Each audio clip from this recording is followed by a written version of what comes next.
네, 오늘 말씀 마태복음 13장 3절에서 23절 말씀입니다. 먼저 우리 제목을 좀 읽어볼까요? 시작. 예수께서 비유로 말씀하시는 까닭. 이 말씀을 우리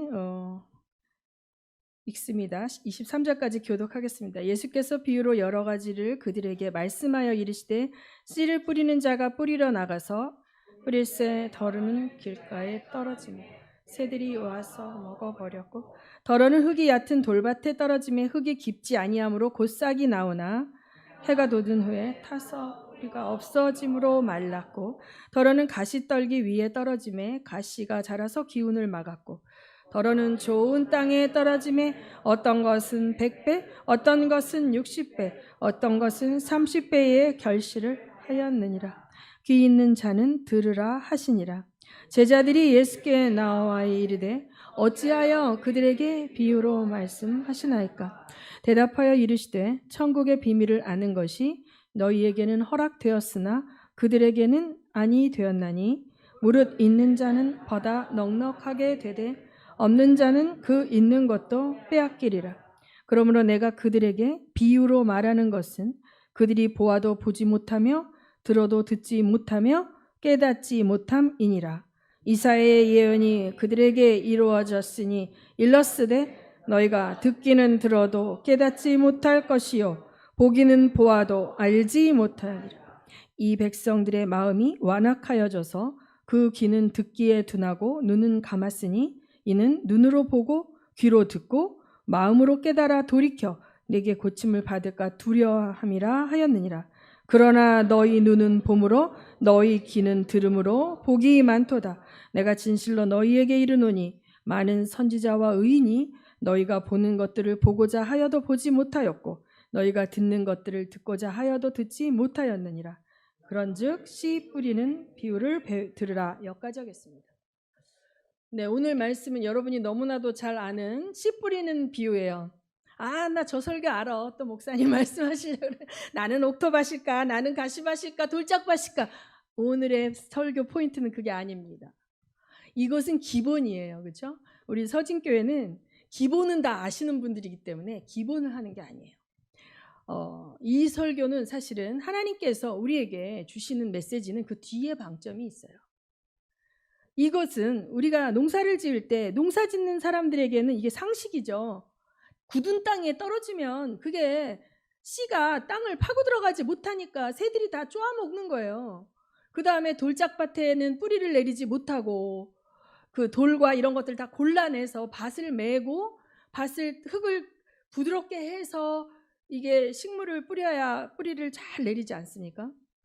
이것은 여기까지만 얘기한 거예요. 사람들 모여 있는 데서는 예수님이. 그러면 여러분 생각해 보세요.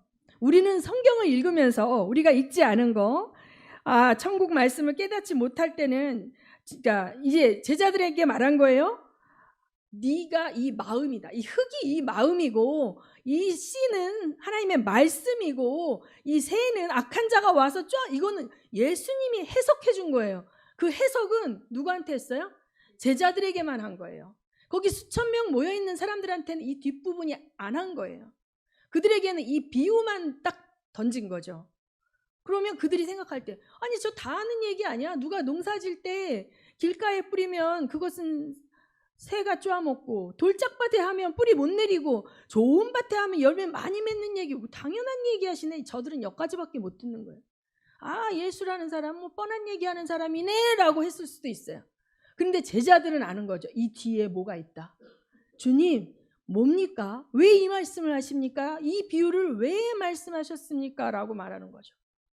그런데 주님이 무서운 말씀을 하시는 거예요. 저들이 못 알아듣게 하려고 그렇게 얘기했어. 저들은 못 알아들어야 돼. 저들이 알고 깨우치지 않도록 내가 비밀로 말한 거야. 우리가 비유로 말할 때 일반적으로 대화를 하다 못 알아들으면 잘 들어봐. 내가 비유를 들어서 얘기해 줄게. 그러면 이해를 돕기 위해서 비유를 말하지 않습니까? 그런데 예수 그리스도께서 비유를 하신 말씀은 두 가지 기능이에요. 하나님을 향하여 마음이 열려 있는 자들에게는 이해가 도와지고 더 깊이 깨달아지지만 하나님을 향하여 마음이 닫혀 있는 자는 도대체 무슨 소리를 하는 거야? 못 알아듣게 하는 기능이 있는 거예요. 여러분 여태까지 마태복음 13장을 읽으면서 뒷부분을 주목하셨습니까?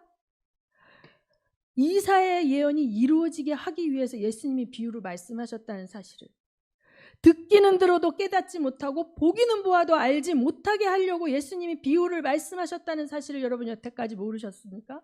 아시는 분도 계셨고 모르시는 분들도 많을 것입니다. 왜냐? 15절에 이 백성들의 마음이 완악하여져서 그 귀는 듣기에 둔하고 눈은 감았으니 눈으로 보고 귀로 듣고 마음으로 깨달아 돌이켜 내게 고침을 받을까 두려워함이라. 자, 이들이 왜 보아도 보지 못하게 되고 들어도 듣지 못하게 됐냐면 하나님의 말씀이 들려질 때 눈을 감고 있다는 거예요. 귀를 닫고 있다는 거예요. 왜? 그 말씀이 나를 변화시켜서 내가 원하지 않는 곳으로 나를 끌고 갈까 봐 두려워. 나는 내가 원하는 삶을 살고 싶고 내가 원하는 복을 받아야 되고 내가 원하는 기도 응답을 받아야 되는데 혹시 그 말씀이 나를 막 흔들어서 내가 그 말씀 따라서 내가 원하는 걸 포기하고 그 말씀이 원하는 쪽으로 갈까 봐 두려워서 적당히 듣는 거예요. 적당히. 그런 자들에게는 하나님께서 어떻게 하신다? 보기는 보아도 보지 못하고 듣기는 들어도 듣지 못하게 하신다는 거예요. 이 비유라는 것이 그래서 비밀입니다. 천국의 비밀. 이 천국의 비밀은 하나님께서 하나님을 갈망하고 오직 하나님 나라를 위하여 하나님을 사랑하고 하나님께 더 가까이 가고 싶은 사람들에게는 한도 없이 펼쳐 보여집니다. 그러나 하나님에 대해서 관심이 없고 나를 충족하기 위해서 하나님을 이용하고자 하는 사람들에게는 절대 들려지지 않는 게 하나님의 계시예요. 그래서 성경을 여러분이 구약을 읽어보면 얼마나 많은 바리새인과 서기관들이 예수님의 말을 듣고 저가 도대체 무슨 말을 하는지 모르겠도다 이야기하고 있습니까? 바리새인과 서기관들은요, 구약 성경을 달달 외우는 사람들이에요. 그들은 밥 먹고 하는 일이 성경을 읽고 필사하고, 그들은요 아도나이라는 하나님이라는 글자 하나 쓰고 나면 그 다음에는 붓을 씻고 하루 종일 아무것도 안 했다고 그럴 정도로 이스라엘 백성들이 이 말씀을 대하는 태도가 엄청나게 경외로운 사람들인데, 그들이 막상 그런 직업을 갖고 있으면서도 보기는 보아도 보지 못하고 듣기는 들어도 듣지 못하는 사람들이 된 거예요. 왜? 그 말씀이 자기를 고칠까 봐 싫어서, 그 말씀이 자기를 변화시켜서 자기가 원하지 않는 쪽으로 끌고 갈까 봐 싫어서 적당히 귀를 닫고 있고 적당히 눈을 감고 있는 자들에게 하나님이 아예 눈 감는다는 거예요. 아예 못 듣게 하는 귀머거리로 만든다는 거예요. 이거 무서운 말씀이에요, 여러분. 교회를 아무리 오래 다녀도 그 하나님의 말씀이 여러분을 통치하지 못하고 있으면 우리는 어쩌면 눈먼 자, 귀먼 자일 수 있어요. 나는 열심히 10년 동안, 20년 동안, 30년 동안, 40년 동안 신앙생활 했지만 그 말씀이 원하는 바와 상관없는 길로 나는 가고 있을 수 있는 거예요. 그래서 주님께서 말씀하십니다. 너희 눈은 봄으로 너희 귀는 들음으로 복이 있도다. 이렇게 말씀하시는 거예요. 아멘. 우리의 복이 무엇이냐? 올해 2023년에 로또가 되고 차를 바꾸고 아파트 평수가 늘어나는 게 복이 아니라 하나님의 계획을 볼 수 있고 하나님의 말씀을 들을 수 있는 게 복이라고 말씀하시는 걸 들으시기 바랍니다. 말씀은 수천 년에 기록된 이 말씀은 너무나 놀라울 정도로 성취가 되어지고 정확한 하나님의 말씀이거든요. 그 말씀에서 무엇이 복이라 그랬냐면 하나님의 말씀을 듣고 하나님의 말씀을 보고 하나님의 계획을 보는 것이 복이라고 말씀하셨어요. 자, 그런데 17절에 보면 진실로 내가 너희에게 이르는데 많은 선지자와 의인들이 너희가 보는 것들을 보고자 하여도 보지 못하였고 듣고 싶어 하여도 듣지 못하였다는 거예요. 그들이 자기들의 기득권층, 그 어떤 자기들의 사회적 지위와 명예와 그것을 이용하기 위하여 하나님의 말씀을 이용했을 때 하나님은 그들에게 안 들려줬다는 거예요. 그들 자신은 듣고 있다고 착각했을 수 있지만 실상은 주님이 평가하기는 듣지 못한 자요 보지 못하는 자들이었다는 것입니다. 자, 그래서 하나님의 말씀을 듣고 깨닫지 못할 때는 그 악한 자들이 그것을 다 취해간다는 거예요. 아, 나는 잘 깨달아. 여러분 다 그렇게 생각하시죠? 이 자리에서 여러분이 깨달아도 여러분이 이 공간을 나가서 아래층에 내려가서 밥을 먹으면서 날아갈 수도 있고요. 차 타고 집에 가는 순간에 날아갈 수가 있고요. 집에 가서 TV를 켜는 순간 날아갈 수 있어요. 내가 여기서 듣고 이해했다 그래서 그게 여러분의 심령에 꽂힌 것이 아니라는 것이죠. 우리는 여기서 말씀 다 알아. 아, 문 목사님 저 말씀 나 평생 많이 들었던 말씀이야. 오케이. 여러분이 알고 있고 인지하고 있다고 해서 그것이 여러분의 심령에서 역사하는 것이 아니라는 것도 깨달으셔야 돼요. 그래서 마귀는 우리가 열매 맺는 거를 아주 기를 쓰고 싫어하기 때문에 여러분이 여기서 마음에 잘 품고 돌아가면 여러분의 가정 속에 뭔가 사건이 터질 수가 있고 환난이나 박해가 일어날 수 있죠.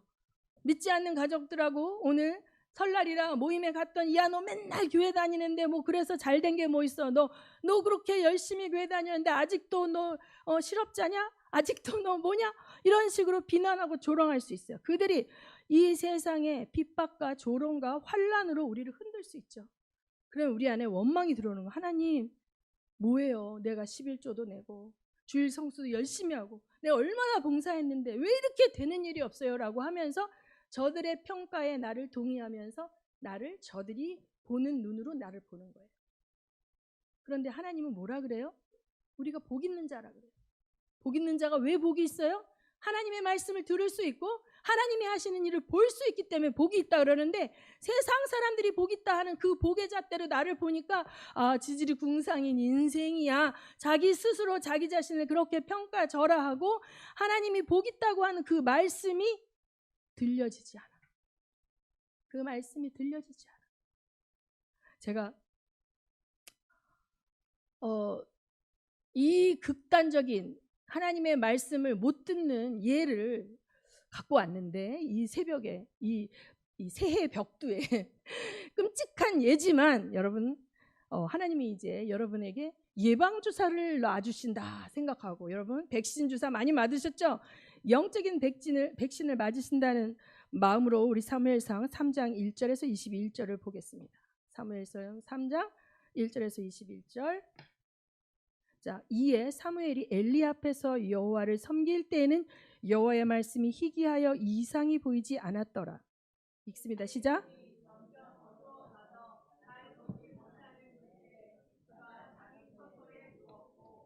하나님의 등불은 아직 꺼지지 아니하였으며 사무엘은 하나님의 궤 있는 여호와의 전 안에 누웠더니 여호와께서 사무엘을 부르시는지라. 그가 대답하되 내가 여기 있나이다 하고 엘리에게로 달려가서 이르되 당신이 나를 부르셨기로 내가 여기 있나이다 하니 그가 이르되 나는 부르지 아니하였으니 다시 누우라 하는지라. 그가 가서 누웠더니 여호와께서 다시 사무엘을 부르시는지라.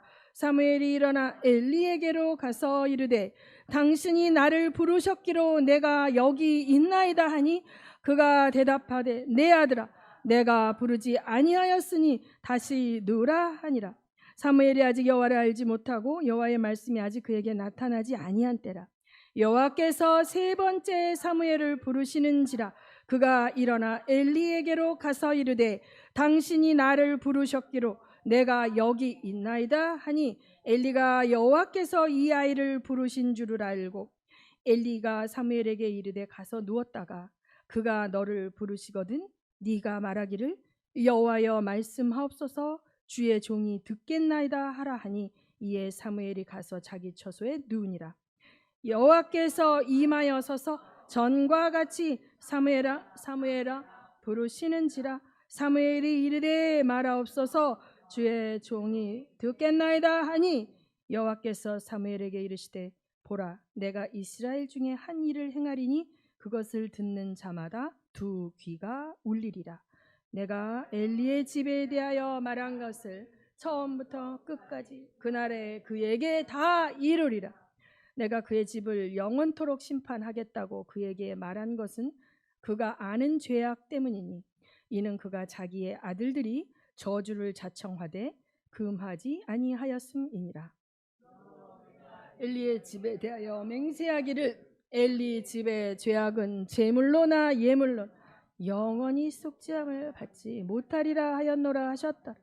사무엘이 아침까지 누웠다가 여호와의 집의 문을 열었으나 그 이상을 엘리에게 알게 하기를 두려워하더니 엘리가 사무엘을 불러 이르되 내 아들 사무엘아 하니 그가 대답하되 내가 여기 있나이다 하니 이르되 내게 무엇을 말씀하셨느냐 청하노니 내게 숨기지 말라. 내게 말씀하신 모든 것을 하나라도 숨기면 하나님이 내게 벌을 내리시고 또 내리시기를 원하노라 하는지라. 사무엘이 그것을 그에게 자세히 말하고 숨기지 아니하니 그가 이르되 이는 여호와의 신이 선하신 대로 하실 것이니라 하니라. 사무엘이 자라매 여호와께서 그와 함께 계셔서 그의 말이 하나도 땅에 떨어지지 않게 하시니 단에서부터 브엘사바까지의 온 이스라엘이 사무엘은 여호와의 선지자로 세우심을 이룬 줄을 알았더라. 여호와께서 실로에서 다시 나타나시되 여호와께서 실로에서 여호와의 말씀으로 사무엘에게 자기를 나타내시느니라. 아멘. 자, 이 이야기는 여러분이 아시는 분도 계시고 모르시는 분도 계시겠지만 사사기 시대의 마지막에 사무엘 때의 이야기입니다. 사무엘은 어떤 사람입니까? 그 어머니 한나가 하나님 앞에 기도하면서 구하여서 하나님께서 주신 자녀이죠. 그래서 그 아이가 젖된 다음부터는 에봇을 입혀서 여호와의 전에서 길리웠던 아주 어린 나이부터 하나님 앞에 있던 아이예요. 여기 두 사람이 등장합니다. 사무엘과 엘리. 사무엘은 듣는 자고 엘리는 듣지 못하는 자.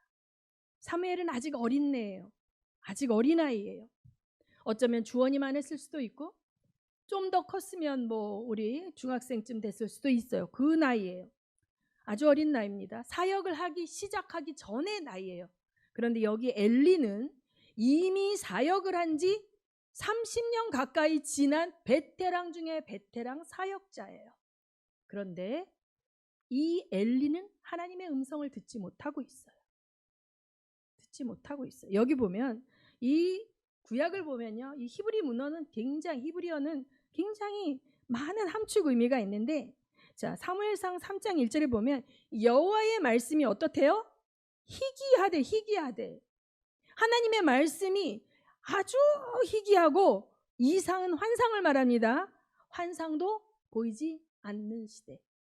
즉 말하자면 하나님께서 말씀하시지 않는 시대, 하나님 침묵하는 시대예요. 그런데 하나님이 이스라엘을 구원하시기 위하여 이제 말씀하셔야 되겠고 이제 환상을 열으셔야 되겠는데 엘리를 통하여 하신 게 아니라 누구를 통하여? 아주 어린 사무엘을 통하여 하셨다.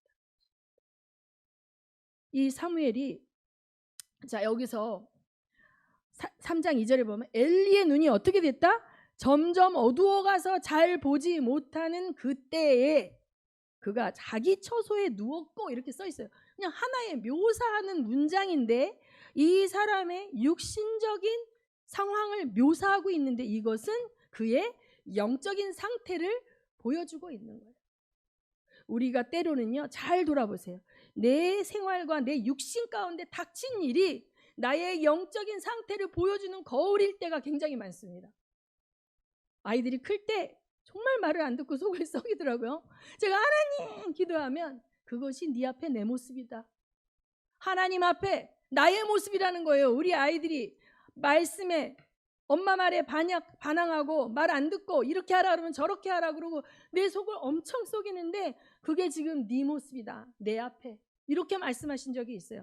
지금 엘리의 눈이 점점 어두워가서 거의 장님이 돼가고 있어요.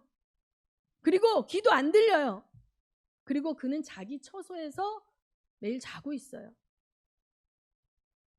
영적으로 눈멀고 영적으로 나태하고 영적으로 게을러서 하나님의 사람이 하나님의 전에 나와 있지 않고 자기 처소에서 맨날 잠만 자고 있는 모습이 40년 사역한 엘리의 모습인 거예요. 몇십 년 믿은 우리의 모습일 수도 있어요. 그런데 어린 사무엘은 어디에서 자고 있어요? 여호와의 전에서 자고 있어요. 엄마가 여기서 하나님 섬겨야 돼 하고 에봇 입혀놓고 갔어요. 이 아이는 자기 처소에서 자는 게 아니라 어디서 자고 있어요? 여호와의 전에 누워 있어요. 하나님 누구에게 말씀하시겠습니까?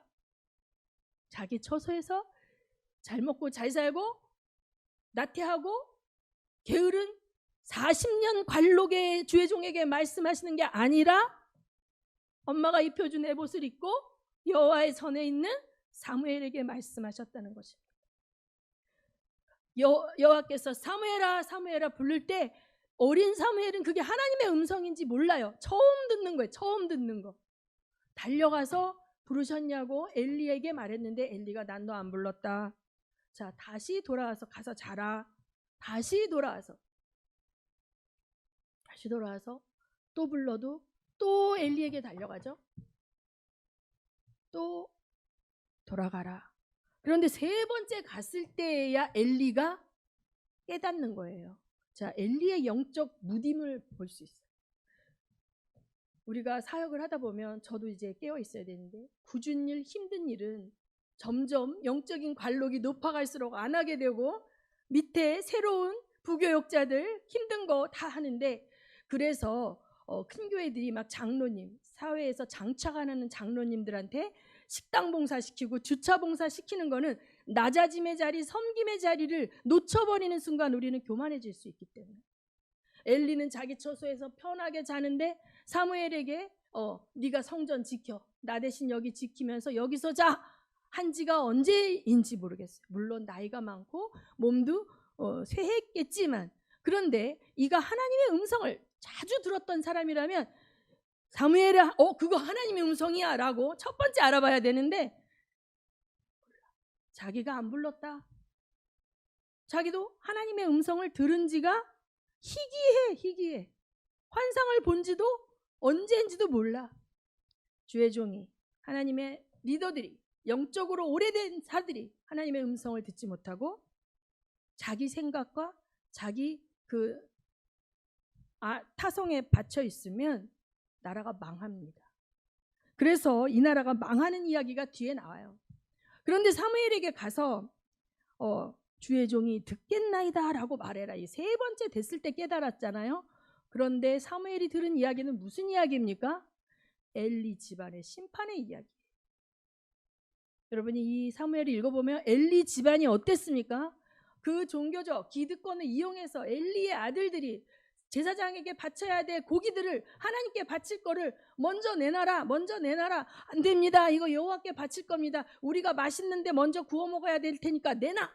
뿐만 아니라 성막에서 수종드는 여인들을 데려다가 간음하고 정말 하나님을 모욕하는 행동들을 엄청 많이 하는데 이 아버지가 내 새끼들 잘 먹고 잘 살고 내 덕에 이 아이들이 아주 축복받고 하나님 덕에 우리가 이렇게 잘 먹고 잘 사는 축복이로다 하고 있다가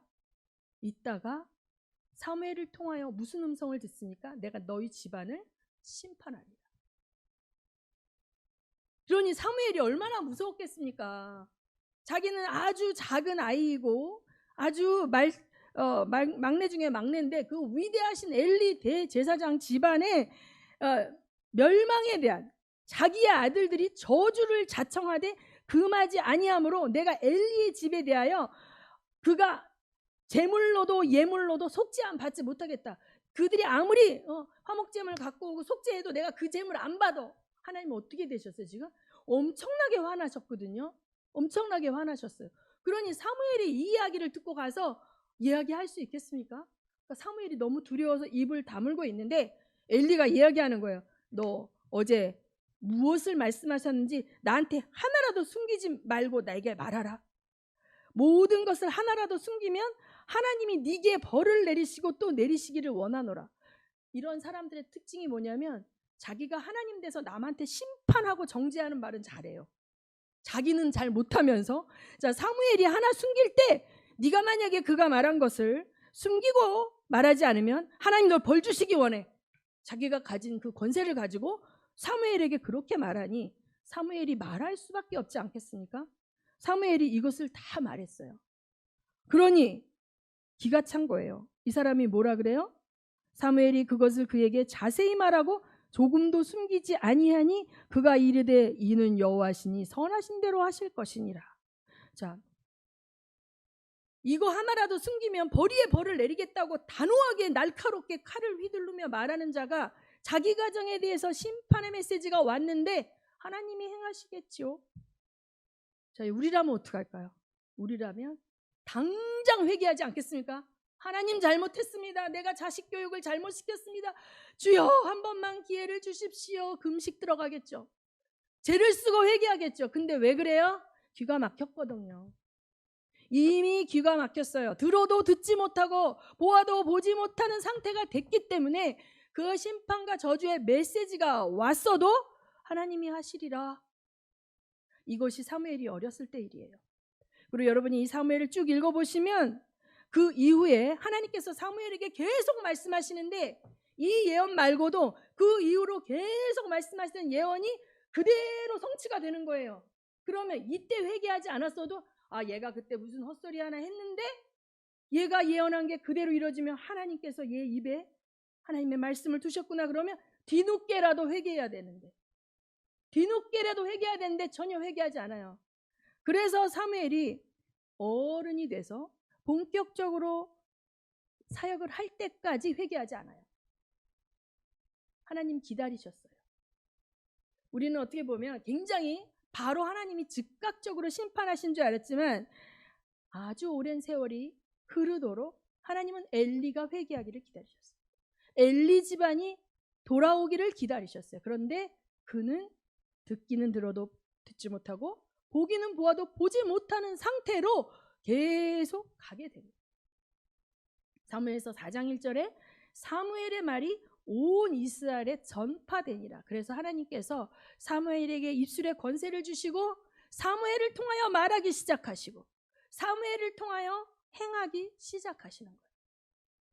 그런데 블레셋 사람들이 이제 쳐들어오는 일들이 벌어지고 블레셋 사람들이 쳐들어왔을 때 이 엘리의 아들들이 언약궤와 함께 전쟁에 나갔죠. 그래서 어떤 일이 생깁니까? 드디어 블레셋 사람들이 사무엘상 4장 10절에 보면 블레셋 사람들이 쳤더니 이스라엘이 패하여 각기 장막으로 도망하였고 살육이 심히 커서 이스라엘의 보병에 엎드러진 자가 3만 명이었으며 하나님의 궤는 빼앗겼고 엘리의 두 아들 홈니와 비느하스는 죽임을 당하였다. 하나님께서 기다리는 동안 이 이스라엘이 눈 멀고 귀 멀고 게으름에 빠져있는 엘리 제사장의 지도하에 있었을 때에 하나님께서 블레셋이라는 회초리를 허용하셨고 블레셋이라는 회초리를 통하여 두들기면서 하나님께서 이스라엘을 깨우십니다.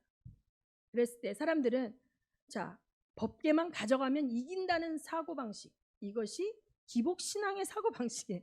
내가 하나님께 헌금 드리면 무조건 복 받는 게 아니라 그랬죠. 하나님은 묻지도 따지지도 말고 복 주는 신이 아니라 하나님의 뜻대로 행하는 자들에게, 순종하는 자들에게 복을 주는 신이에요. 아무리 악한 적들이 쳐들어와도 법궤만 가지고 나가면 자동빵으로 이기는 게 아닙니다. 하나님께서는 그 법궤 위에 임재하여 계시지 않았기 때문에 블레셋 사람들이 그 법궤를 뺏어갔어요.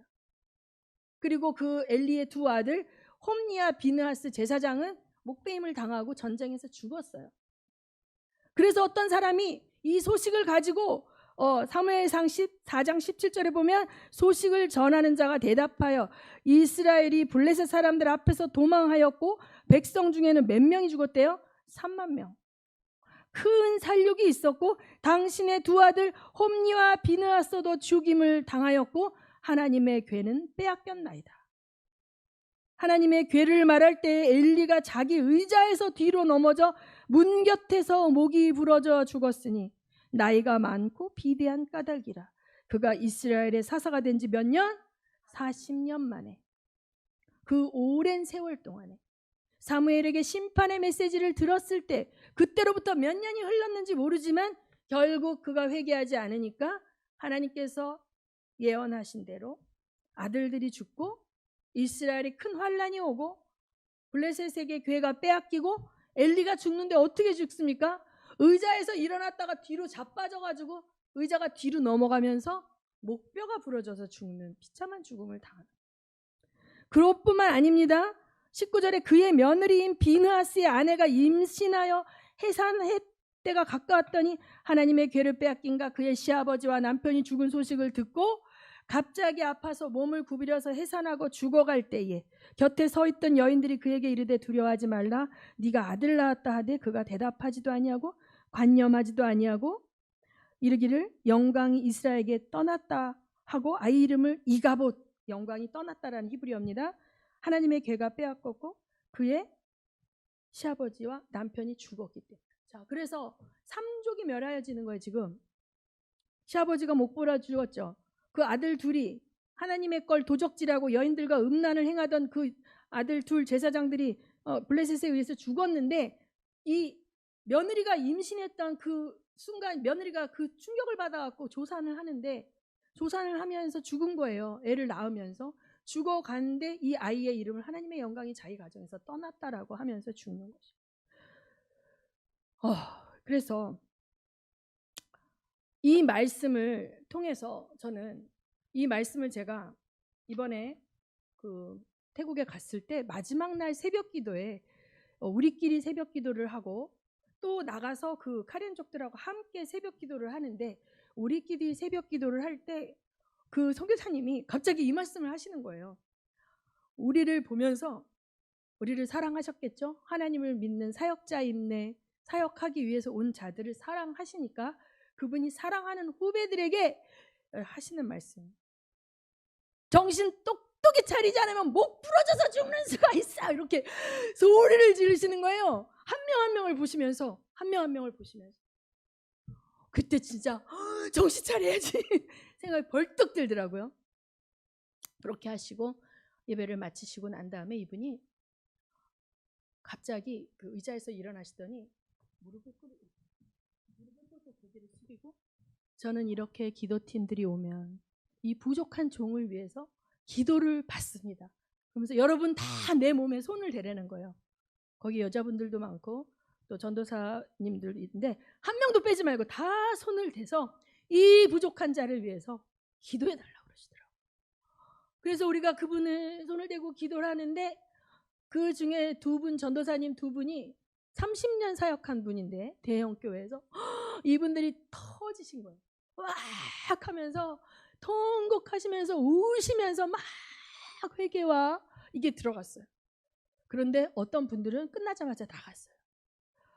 사실은 이제 우리가 갔던 10명이 갔는데 우리가 가고 나서 그 다음날 5분이 왔어요. 근데 우리는 사실은 참 가난한 사역자들이에요. 10명 다 가진 것도 없는 사역자들인데 하나님을 정말 사랑하는 선교사들도 있고 목사들도 있는데 우리가 모아서 그 집회 비용 1,000만 원을 마련해서 이제 갔죠. 그런데 그 뒤에 온 분들은 엄청난 대형교회 사역자분이에요. 그런데 담임 목사님, 장로님, 선교위원장 이분들이 엄청난 물질을 들고 오셨어요. 엄청난 물질을 들고 오셨어요. 그래서 그분들이 이제 그 다음날 우리가 하기로 돼 있던 메시지 시간을 그분들한테 드릴 수밖에 없었고 원래 30분 하기로 돼 있는 거 1시간 반을 혼자 하셔가지고 준비했던 저희들은 메시지를 또 전하지 못하는 일도 있었습니다. 그런데 이분들은 이제 끝나자마자 바로 나갔어요. 이분들은. 그러고 이제 이분들은 산을 내려가고 저희들은 이제 또 같이 기도하고 새벽기도 끝나고 산을 내려갔는데 그때 이분이 저뿐만 아니라 우리를 똑바로 보면서 정신 똑똑히 차리지 않으면 목 부러져 죽는 수가 있어 이렇게 소리를 지르셔갖고 그래 목이 그랬거든요. 그러면서 우리가 정말 저 하나님의 외치는 소리로 들으려고 우리 모두가 그렇게 생각했어요. 우리 10명이 그랬는데 그리고 이제 그 다음날 태국 시내로 나와서 수요 예배를 드리고 그랬는데 이런 일이 있었어요. 내려갈 때요 3명씩 4명씩 타고 내려가요. 제가 올린 영상을 보시면 알겠지만 거기 완전 비포장도로고 완전히 낭떠러지 아슬아슬한 이런 데를 가야 돼요. 그래서 막 이렇게 막 출렁출렁거릴 때도 있거든요. 근데 먼저 간 교회 목사님이 목이 삐끗했대요. 차를 타고 가다가 차가 털썩털썩 하는데 이게 목이 칵 부닥쳐갖고 해가지고 목이 삐어가지고 마사지를 받으러 가야 된다고 그러더라고요. 저는 가슴이 철렁. 그 다음날 우리가 이제 또 베트남으로 가야 되는데 2박 3일 골프를 치러 간다고 하더라고요. 그러면서 그 마지막 날 우리가 베트남 떠나기 전에 호텔에서 또 새벽 기도할 때 이 선교사님이 저는 이번에 2팀이 왔는데 한 팀은 어떻게든지 한 번이라도 기도 더 해주고 어떻게든지 한 영혼이라도 더 붙들고 축복해주고 싶어하는 팀을 봤습니다. 근데 한 팀은 어떻게든지 놀다 가려고 어떻게든지 조금이라도 더 놀까 교인들 눈 없는 곳에서 어떻게든지 더 누려볼까 그렇게 하는 팀을 봤습니다.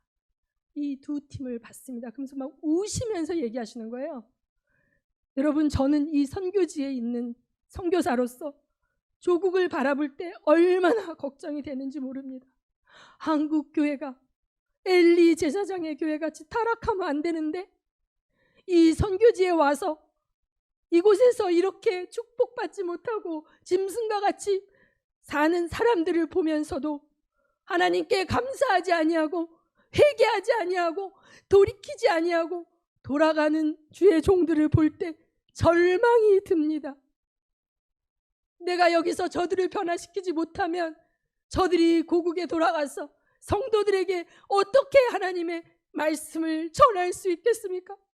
그러니 여러분들이 나를 대신해서 조국에 가서 이 나라 교회를 위해서 기도해 주시기 바랍니다. 나는 선교지에서 이 민족을 위하여 헌신할 테니 여러분들은 대한민국 교회를 위해서 기도해 주시기 바랍니다. 이렇게 울면서 말씀하시는 거예요. 아브라함의 중복 가운데 의인 10명이 있으면 소돔과 고모라가 멸망하지 않았는데 여러분 10명이 있기 때문에 대한민국은 희망이 있습니다. 이렇게 말씀하시는 거예요. 저는 정신이 번쩍 났어요. 하나님, 그분들을 위해서 중보가 됐어요. 사실 그분들이 한국에서 얼마나 힘들게 사역을 하시는지 전 잘 모르겠지만 그곳에 왔을 때 그 1시간 반 동안의 메시지 가운데 불이 없더라고요. 불이 꺼져가더라고요. 교리에 대한 부분을 잘 정리돼서 1시간 반을 설교하시는데 불이 없어요. 우리 팀들 30분을 하는데 이분들이 막 너무 흥분해갖고 막 말이 두서가 없어갖고 제가 중보가 막 저절로 나왔어요. 불이 있어. 말로 지식으로 매끄러운 게 아니라 주님께서 저에게 거기서 계속 말씀했어요. 지식을 자랑하지 말아라. 제가 얼마나 작아지는지 몰라요. 그런데 내 안에 불이 있는가? 내 안에 이 영혼들을 향하여 정말 하나님의 미랄로 죽어지고자 하는 열정이 있는가? 나 여기 오라고 그럴까 봐 겁나서 귀를 막고 있는 것은 아니에요. 저 또 와야 되는가? 하나님, 저 교회 사역이 너무 많은데 여기 또 오라 그러시면 또 와야 되는가요? 저는 이 걱정부터 하고 있더라고요. 그럼 저는 한 달에 한 번씩 나가야 되는데 맨날 그 스케줄만 생각하면서 겁부터 내고 있고 죽으면 죽으리라가 안 되는 나의 모습을 보고 그러면서 그 선교사님 마지막 날 베트남 가기 전날 그 2팀을 봤다고 하면서 선교사의 절망은 이곳에 와서 이 선교 현장을 보고도 변화되지 아니하고 듣기는 들어도 듣지 못하고 보기는 보아도 보지 못하는 자들을 보며 절망스러운 마음이 드는 그 통곡의 기도 울음을 제가 듣고 우면서 하나님 감사합니다. 들을 길을 주셔서 감사합니다. 볼 수 있게 하셔서 감사합니다. 요새 교회들에게 회개하는 메시지 하지 말라는 거예요. 회개하라 하면 교인들 떨어진다고. 교인들 숫자가 중요한 것이 아니죠. 수년을 기다리면서 엘리가 회개하기를 기다리셨던 하나님, 본인이 선포한 심판의 메시지를 행하지 않기를 원하셨던 그 하나님이 결국은 행하실 수밖에 없었던 그 피눈물 흘리는 아버지의 마음을 알고 대신 외치는 목소리가 되는 우리가 되기를 원합니다. 들을 수 있는 우리가 되기를 원합니다. 여러분, 정말 때가 얼마 남지 않았습니다. 현장에 나가보면 엄청난 추수가 이루어지고 있어요. 하나님의 모든 민족에게 복음이 전파돼야 된다는데 거의 종족 단위의 민족들이 복음을 듣지 못한 민족이 거의 없습니다. 듣고 그들이 돌이키고 아니고는 중요하지 않습니다. 복음을 들었냐 아니냐가 중요하죠. 그럴 때 우리 서진이 이 마지막 때에 외치는 자가 되기를 원합니다. 들을 수 있는 자가 되기를 원합니다. 볼 수 있는 자가 되기를 원합니다. 회개할 수 있는 자가 되기를 원합니다. 영원한 심판을 면하기 위해서 하나님이 치시는 회초리의 의미를 깨달아 아는 지혜가 우리에게 있기를 원합니다. 내가 예수 믿는데 왜 나는 되는 일이 없어? 되는 일이 없으니까 기도하지 않습니까? 되는 일이 있으면 기도의 자리에 머물지 않죠. 돈을 많이 벌면 어떻게 합니까? 돈 쓰러 나가죠. 돈이 없기 때문에 무릎 꿇고 기도하고 하나님 부르짖지 않습니까? 하나님이 원하시는 복은 무엇입니까? 듣는 복입니다. 보는 복입니다. 하나님의 계획에 함께하는 복입니다.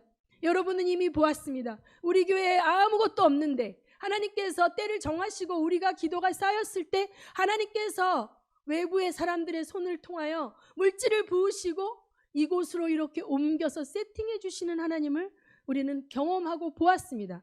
이 메시지를 통하여 내 인생도 그렇게 하실 하나님을 기대하시기 바랍니다.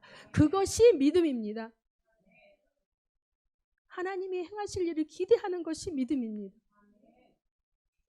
그래서 이제 이 씨 뿌리는 비유를 나 그 얘기 다 알아. 그게 아니라 이 비유 뒤에 숨겨주신 하나님의 메시지와 경고를 듣고 내 삶을 변화시키는 여러분이 되시기를 예수님 이름으로 축원합니다. 기도하시겠습니다.